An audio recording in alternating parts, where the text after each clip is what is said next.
नमस्कार। आकाशवाणी जयपुर अजमेर से प्रस्तुत हैं प्रादेशिक समाचार।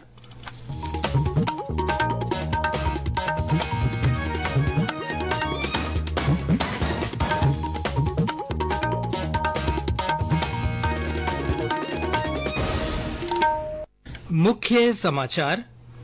प्रधानमंत्री नरेंद्र मोदी ने कहा, सांसद खेल महाकुंभ नए खिलाड़ियों को तराशने का माध्यम बना। पाली सांसद खेल महाकुंभ को वीडियो संदेश के जरिए संबोधित किया। स्वास्थ्य और परिवार कल्याण मंत्री डॉक्टर मनसुख मांडविया ने चिकित्सकों से मरीजों की सेवा को सर्वोच्च प्राथमिकता देने की अपील की। एम्स जोधपुर के दीक्षांत समारोह में विद्यार्थियों को बांटी डिग्रियां। पूर्व उप प्रधानमंत्री लाल कृष्ण आडवाणी को भारत रत्न से सम्मानित किया जाएगा। और राज्य के ज्यादातर हिस्सों में पारे में उतार चढ़ाव का दौर जारी। मौसम विभाग ने अगले 2 दिन कई स्थानों पर हल्की वर्षा होने की जताई संभावना।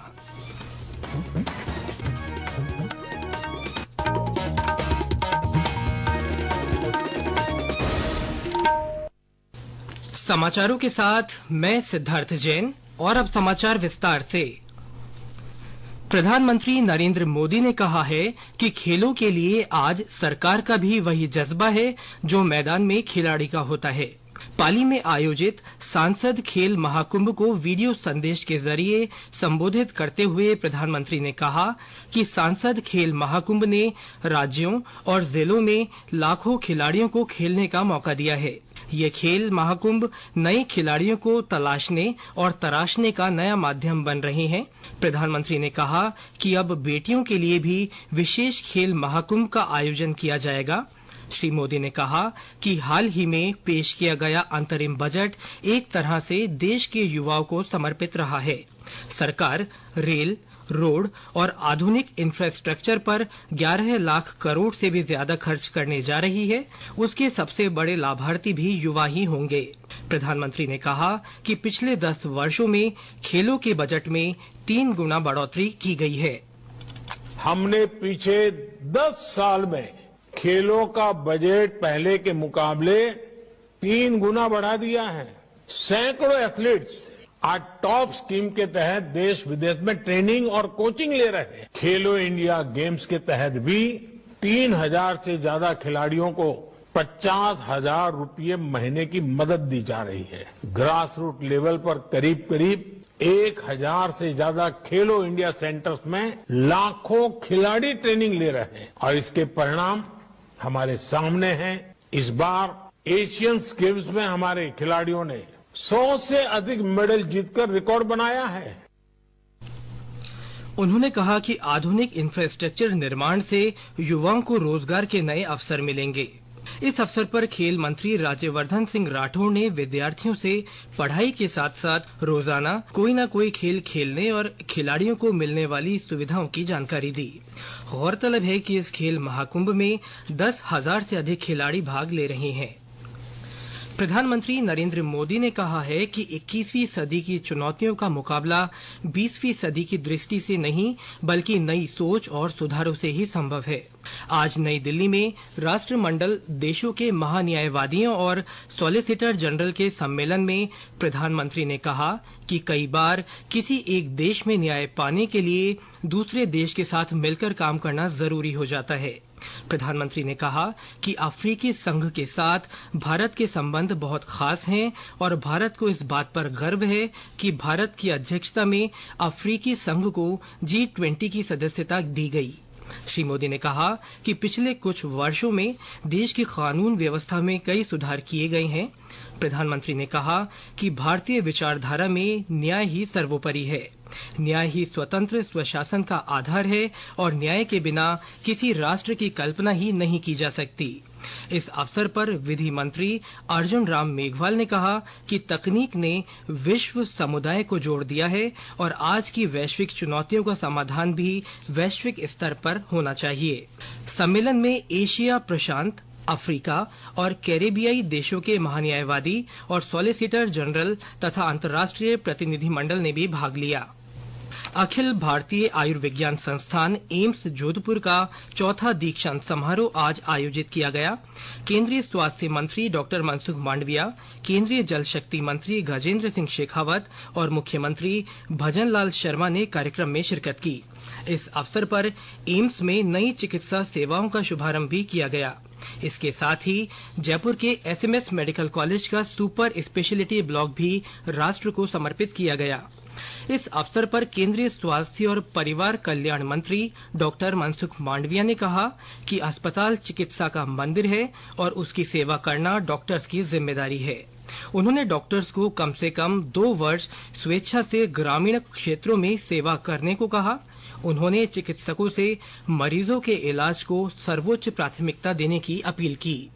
मैं मानता हूं कि हॉस्पिटल चिकित्सा का मंदिर है। जब हॉस्पिटल मंदिर है, मंदिर में नारायण के रूप में पेशेंट है, तो डॉक्टर के रूप में आपकी जिम्मेवारी क्या है दोस्तों? एक मंदिर में पुजारी की जो जिम्मेवारी होती है, वो जिम्मेवारी डॉक्टर की पेशेंट और हॉस्पिटल के प्रति होती है। आपके जीवन में संस्कार कभी न भूलिए। इस संस्कार को आप संयोज के आगे बढ़ेंगे दोस्तों, हमेशा आपको प्रेरणा मिलती रहेगी।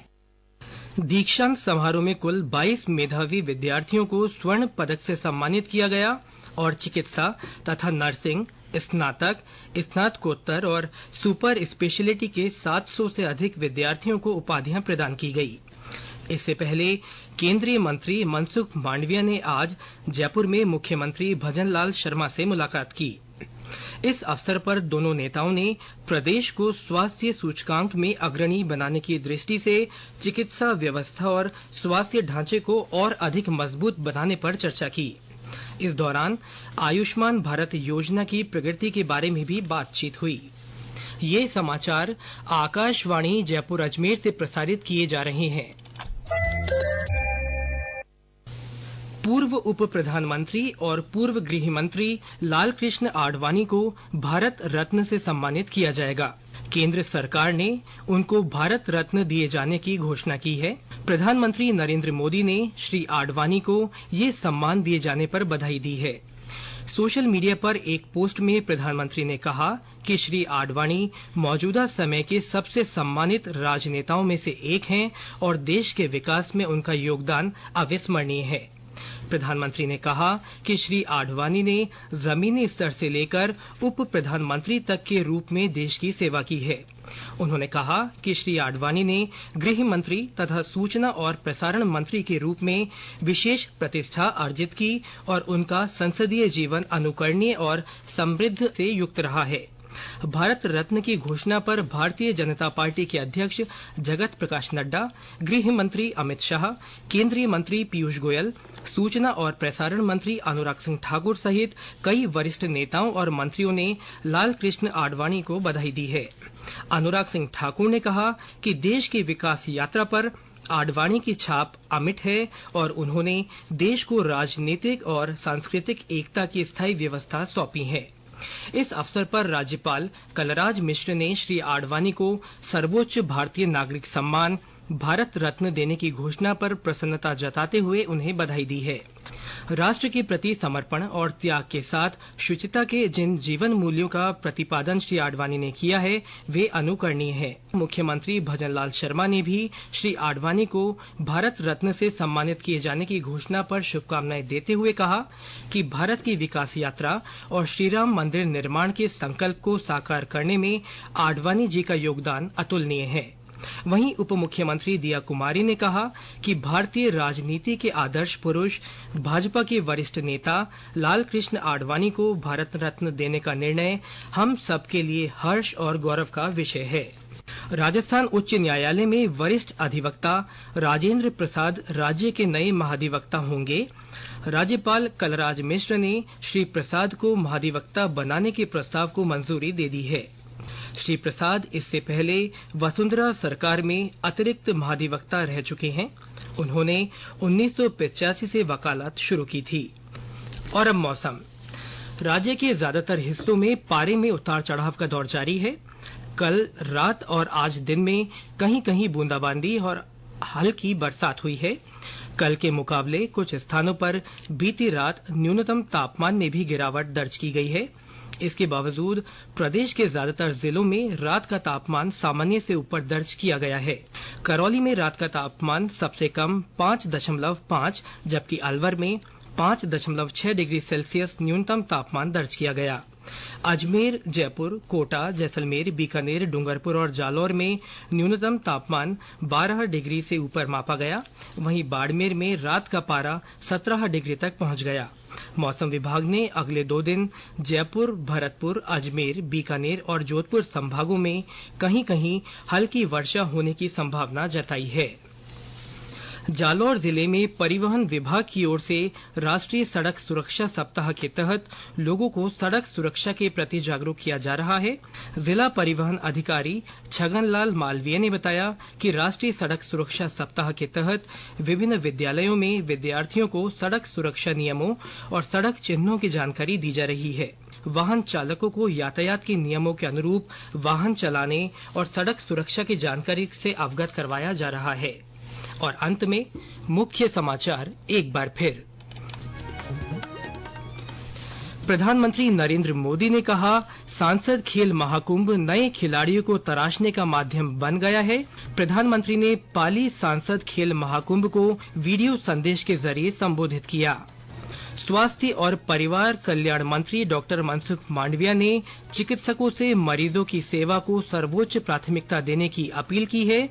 एम्स जोधपुर के दीक्षांत समारोह में विद्यार्थियों को डिग्रियां प्रदान की गई। पूर्व उप प्रधानमंत्री लाल कृष्ण आडवाणी को भारत रत्न से सम्मानित किया जाएगा। और राज्य के ज्यादातर हिस्सों में पारे में उतार चढ़ाव का दौर जारी है। मौसम विभाग ने अगले 2 दिन कई स्थानों पर हल्की वर्षा होने की संभावना जताई है। इसी के साथ प्रादेशिक समाचार बुलेटिन समाप्त हुआ। नमस्कार।